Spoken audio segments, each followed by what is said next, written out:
Fala pessoal, tudo bem? Eu tô um pouco gripado, então eu já peço desculpa, mas eu não poderia deixar de vir aqui comentar esse jogo maravilhoso de ontem.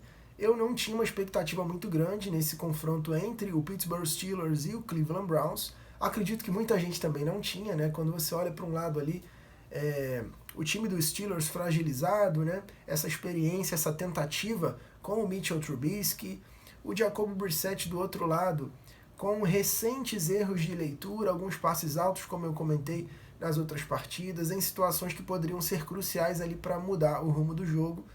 Mas, como eu já falei anteriormente aqui, é óbvio que nenhum atleta chega na NFL por acaso. Nenhuma comissão técnica, apesar de que em alguns momentos é possível questionar isso, mas nenhuma comissão técnica é maluca.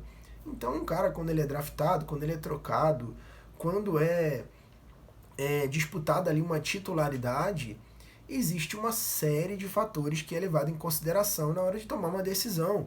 Existem peças no tabuleiro, né, seja para draftar um jogador, para disputar uma titularidade, existe uma avaliação técnica, tudo isso é levado em consideração. Então eu não posso presumir que eu sei mais de futebol americano do que uma comissão técnica de um time, embora, como eu falei, em alguns momentos seja questionável, né, as decisões ali de determinados técnicos, né, de determinadas equipes e algumas franquias vêm pecando em suas escolhas ao longo dos anos.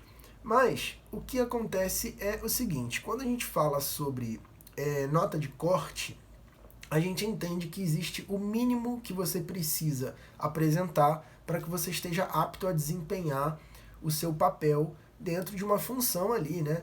Requer o mínimo de habilidade. Então, existem pré-requisitos para você ser um atleta, especialmente de alta performance, como é o caso do futebol americano, que exige muito, né? Então, você precisa ter o mínimo de atleticismo, e no caso da posição de quarterback, como eu já falei aqui do Jacoby Brissett e do Mitchell Trubisky, você precisa necessariamente ter uma boa leitura da defesa e lançar bem a bola. Então isso daqui a gente está falando de pré-requisito. Não é um bônus aqui, nossa, ele consegue fazer isso muito bem. Não, isso é a obrigação de um QB. É conseguir fazer uma leitura da defesa, explorar os confrontos individuais quando eles forem favoráveis para você, conseguindo colocar a bola em janelas onde apenas o seu recebedor tem uma maior chance de fazer, né, o catch. Então, isso são pré-requisitos. Acontece que muitos atletas, né, ali, quando chegam para a NFL, acabam passando por um processo de adaptação, tem uma pane mental, tem uma questão emocional envolvida que pode afetar diretamente a sua performance. E aí a gente vê casos aí, né, que, poxa, criou-se uma grande expectativa e quando o cara chega lá, ele não dá conta do recado. E aí é muito fácil a gente chegar aqui e falar, poxa, esse cara é muito ruim. Como foi falado, né, recentemente do Kirk Cousins, eu mesmo falei aqui, né, que ele teve uma performance terrível. Mas isso faz parte, tá? A gente não pode avaliar toda a carreira ou a capacidade de um atleta por um jogo ou por uma situação, né? Mas tudo bem. Tirando essa filosofia de botequim aqui, o que eu queria dizer é o seguinte: eu fiz críticas recentes ao Jacoby Brissett. Eu sou torcedor do Chicago Bears, então muita gente pode já falar, você vai pegar pesado com ele por causa disso. Eu tive sim muitas decepções com o Trubisky em situações assim miseráveis, mas ele também teve os seus bons momentos. Eu gosto do Mitchell Trubisky, não tenho absolutamente nada contra ele, tá? Acho inclusive que ele poderia ter ainda uma sobrevida em Chicago, pelo menos como reserva, e aparecer em algum outro momento, quando ele tivesse melhor preparado, talvez, não sei, né? Mas acontece que ele fez um bom jogo ontem. E o mesmo a gente pode falar do Jacoby Brissett. E no caso do Trubisky, mais especificamente, ele não fez um jogo ruim na derrota contra os Patriots, tá? A equipe dos Steelers, ela tá fragilizada, né? Tá sem o TJ Watt, mas tem uma boa defesa, né? Minka Fitzpatrick, tem o Hayward, outras peças, né, também. A defesa dos Steelers, ela é boa, tá? Ela tem um bom potencial e ontem a gente não viu tanto isso, mas é uma realidade, né, quando a gente fala de números. Então, é um bom termômetro para você avaliar como especialmente você está indo nas trincheiras. Ontem o Cleveland Browns, né, fez um bom jogo de trincheiras e aqui é que vai o grande destaque. Quando você tem dois corredores como o Kareem Hunt e o Nick Chubb, cara, isso é tão importante. Eu sempre bato na tecla aqui do jogo corrido, o quanto que o jogo corrido é fundamental no futebol americano. A essência do jogo é o jogo corrido, né? Porque ele é um termômetro claro de como você está jogando nas trincheiras. E quando você consegue estabelecer o jogo corrido, você necessariamente, né, é uma relação de causa e efeito, você vai conseguir sim trazer a sua defesa, né, no caso a defesa do outro time, para o boxe. Então você vai conseguir explorar uma cobertura individual e uma defesa homem a homem, né, quando você não tem o apoio ali do safety. Então, mesmo quando você não tem um quarterback excepcional, espetacular, você vai conseguir ter vantagem sobre isso. Porque você vai conseguir vender um play action, você consegue, mesmo se o seu quarterback não for excepcional correndo a bola, você vai conseguir eventualmente um read option.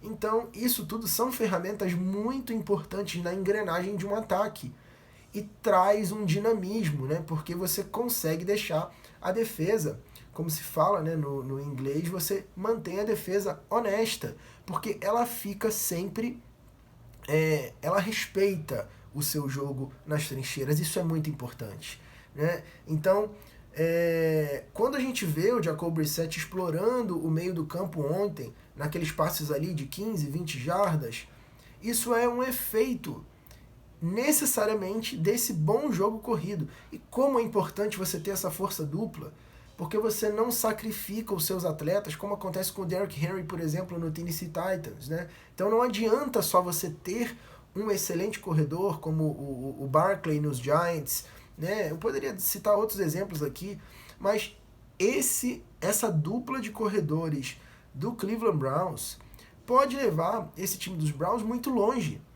né? Então, enquanto eles estiverem saudáveis e conseguirem fazer explorar esse dinamismo, né, de reconhecer o momento adequado de tirar um, colocar o outro, isso vai ser excepcional. Então, o Jacoby Brissett ontem, que é um cara muito experiente, ele soube fazer o jogo dentro das condições que foram oferecidas para ele, sem forçar passes. Eu não vi nenhuma situação em que o Jacoby Brissett forçou um passe, coisa que eu vi no jogo anterior, né? Inclusive, como eu já disse, fazendo alguns lançamentos altos e tal.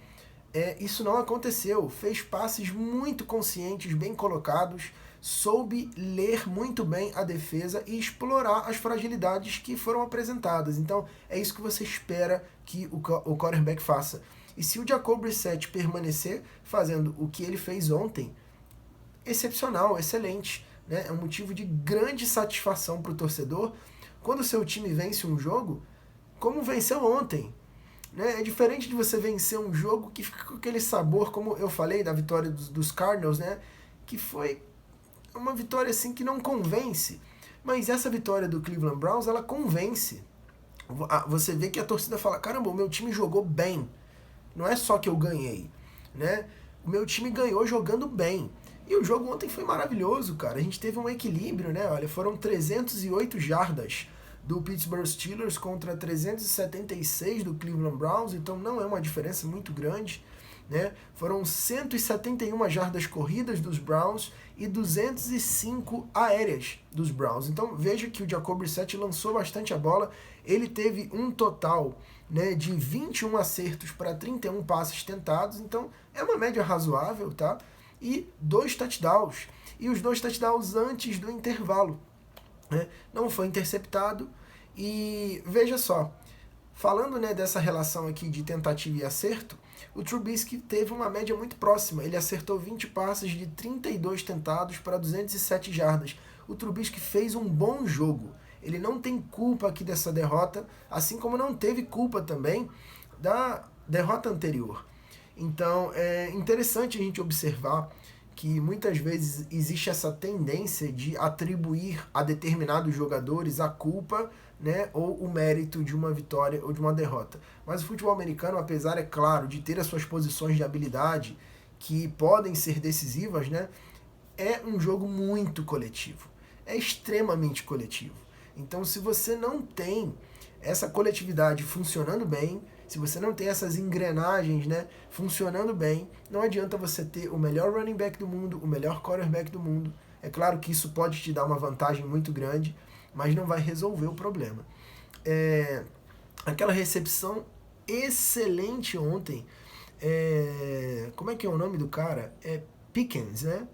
O nome dele, peraí, é George Pickens, é o camisa 14, não é isso? Que fez aquela recepção excepcional à la Odell Beckham Jr., só para fazer uma menção honrosa aqui, né? Apesar dos Steelers não ter vencido o jogo, foi um bom jogo, tá? O Claypool aparecendo também, Warren com uma recepção, o Najee Harris, né, também com recepções, apesar, né, de não ser a função primária dele, ele que correu 15 vezes para 56 jardas e conseguiu anotar aquele TD.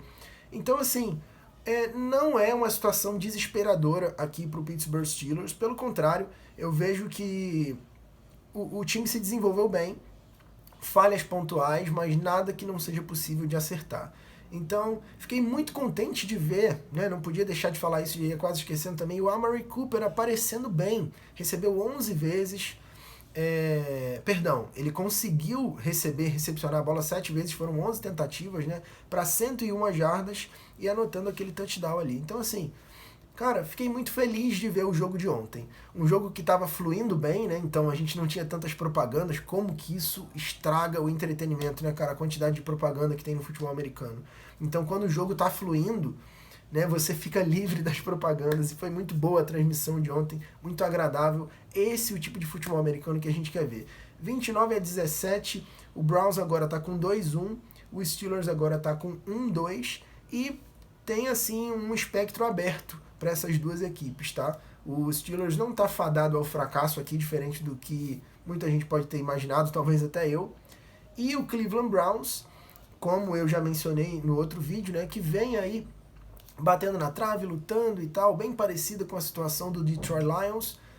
É uma equipe agora que é realmente capacitada, né, e apesar de não ter, né, na figura do seu quarterback um talento extraordinário, mas ele fazendo o que precisa ser feito, né, é um cara capaz, experiente, e como a gente viu ontem, tem condição de conduzir o ataque. Né? Se todos esses elementos estiverem em confluência, a coisa pode dar certo, a receita pode dar certo. Então, se o Cleveland Browns conseguir reproduzir o que foi feito ontem para o restante da temporada, a gente pode ver essa equipe chegando muito longe, e eu torço por isso, inclusive. Então é isso, tá feita aqui a análise, temos grandes confrontos aí na semana 3 chegando, e eu espero vocês aqui no vídeo de análise. Se você curtiu, deixa o seu like, comenta aqui embaixo o que você achou e marca o sininho da notificação para você receber um aviso quando eu colocar o próximo vídeo. Um forte abraço!